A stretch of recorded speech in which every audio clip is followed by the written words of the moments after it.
What's up? What's up? What's up? It's your man Chaz Ellis once again answering the questions that you asked me. If you want to get more information from me, you want to ask a more detailed question, go to the askchazzellisproject.com, get a quick question, or if you want to talk a little bit more, you can go ahead and get a consultation.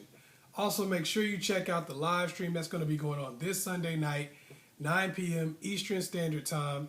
I'm going to be talking about how to get rid of a player. For some of you who've been dealing with this, males and females who've been dealing with somebody who's been using you, mistreating you, whatever the situation may be, and you've tried everything you can to get rid of them, I'm going to show you how to be able to do that. Also, make sure you check me out on Ask Chazzellis on Facebook. Anyway, question that I got was from a guy who said, man, why is it that players get all the good girls? I did a video about why nice guys attract the worst women, and he was like, hey, well, why is it that players get all the good girls? You know what I'm saying? Why is that? What's up with that situation? Well, the reason for that is basically because that is one of the perks of being a player. One of the perks of being a player is that you get an abundance of practice, and that makes it a lot easier for you to be able to attract the women that you want, or to be able to get the women that you want, because you just kind of have the right answers to the test.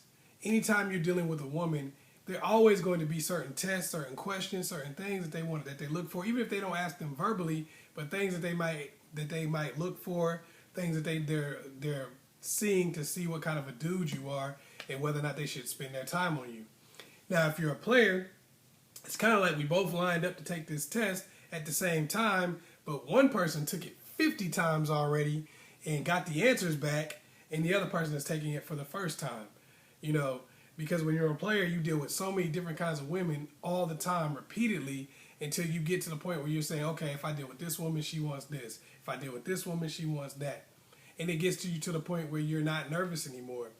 You're not afraid to approach. You're not worried about certain things, because you also say, okay, it's kind of like, okay, if I was taking my SATs to get into college, right, and I'm like, man, if I don't get into this college, I'm screwed, man, my whole life is over. I'm never going to amount to anything. And then you had another person who was like, yo, man, when I take these mugs, you know, it really don't matter because I got $1 million that I'm sitting on at the crib. This is kind of how it works with players also. It's like, you know what? If it doesn't work out with this girl, I got him on deck, bruh. So if I don't say the right thing or I mess up somewhere, I'm just going to write that down in the notebook, you know, or put it in my mental Rolodex and say, okay, don't do that again. But it really doesn't matter. But when you're dealing with a guy who is a quote-unquote nice guy or whatever, a lot of times what you run into is that, you know, every girl matters. You know, they're talking to a girl and she really matters to them. It really matters if she says yes. It really matters if she decides that they're lame, or, you know, that they said something wrong or done something wrong. And what that does a lot of times is it creates nervousness, and it causes them to do something wrong. It causes them to mess up. So a lot of guys, you know, they just don't have a lot of experience, and it makes it more difficult for them. Also, like I said, a lot of nice guys, they put so much into each girl that they don't know when to cut their losses, and, you know, players do. This means that it frees up more time for them to be able to talk to more women and be able to find the exact one that they're looking for with all of the qualities that they're looking for. What a lot of players will do is say, okay, I'm a player, so I recognize those player-like qualities in other people. I recognize the fact that this girl's probably not the one for me. I recognize the fact that this girl's probably somebody who's going to cheat. This girl's probably somebody who's going to try to manipulate me or try to friend zone me or whatever the case may be. You know what? Let me throw her off to the side and not even deal with her. Whereas a nice guy a lot of times wouldn't even recognize that girl's like that. So, you know, he might go for her anyway. Also, like with a player, anytime a girl is dealing with that dude, they already know that, you know, the investment really isn't going to be there to the same degree. Even if he really likes the girl, he's like, look, I like you, but at the end of the day, if you start tripping, it's over. I'm out of here, okay? You're out of here or I'm out of here. I'm not staying for that. So when you deal with somebody like that, what it does is it makes every girl bring out the best. A lot of times you'll see a player will date a girl, and she'll treat him like a king.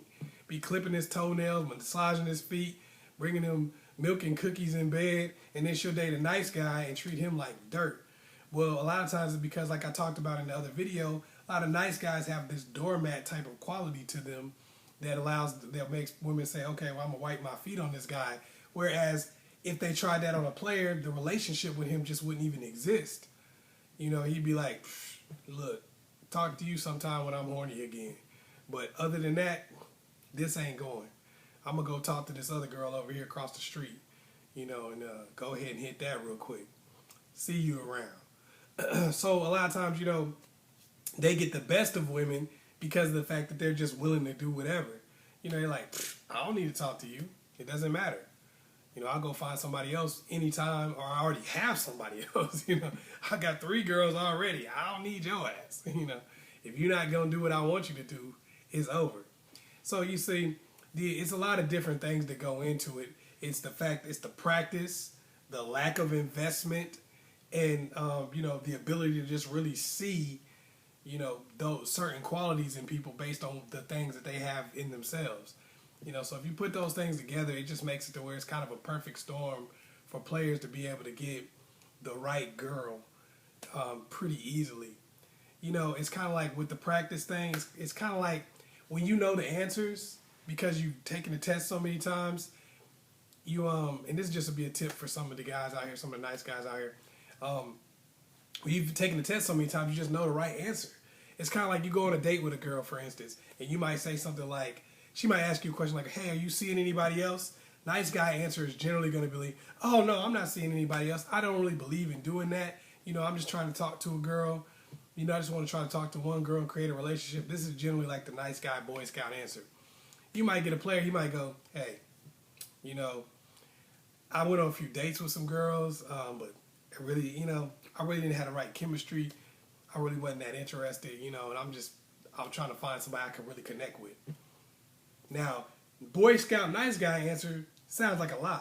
It may be the truth for you, but it sounds like a lie, and a lot of girls won't believe it. They'll dismiss you because of that.